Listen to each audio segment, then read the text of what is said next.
అణచివేత సమయంలో ప్రతిఘటన ఎక్కువ ఉంటది. ఆ ప్రతిఘటన సమయంలో ఎదుగుదల ఎక్కువ ఉంటది. ఆర్ఎస్ఎస్ నిషేధాలు విధించబడినప్పుడు ఎమర్జెన్సీ టైంలోనా లేకపోతే కనుక బాబరీ కట్టడం కూలినటువంటి సంఘటన సందర్భంలోనూ నిషేధం పెడితే ఆ టైంలో మరింత యాక్టివ్‌గా ఇంప్రూవ్ అయింది.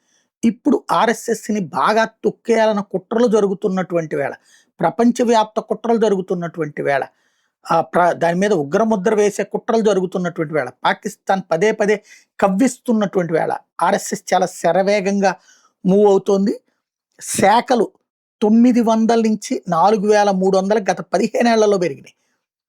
2021తో పోల్చుకుంటే భారీ ఇంప్రూవ్‌మెంట్ కనబడుతోంది. Especially north Bengal, south Bengal ఇదంతా కూడా బెంగాల్‌కి సంబంధించినమాట. నార్త్ బెంగాల్, సౌత్ బెంగాల్‌లో చాలా సీరియస్‌గా ఉంది. సెంట్రల్ బెంగాల్‌లో 500 పైగా కొత్త యూనిట్లు ఏర్పాటు చేసుకొచ్చారు. 23, 25 మధ్యలోనే.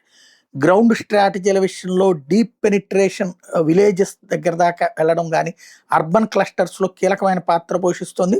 సోషల్, కల్చరల్ ఔట్‌రీచ్ ఏదైతే దుర్గా పూజ, రామనవమి లాంటి కార్యక్రమాల ద్వారా బాగా జనంలోకి దూసుకెళ్ళిపోయారు. లోకల్ ఇష్యూస్ మీద డైరెక్ట్ ఎంగేజ్ అవుతున్నారు. రోడ్లు, వాటరు, ఎడ్యుకేషన్ ఇట్లాంటి వాటి మీద ఈ ఇంపాక్ట్ అయితే ఇప్పుడు బాగానే ఉపయోగపడుతోంది అన్నటువంటి మాట చెప్తున్నారు. రాబోయే రోజుల్లో తేలుతుంది.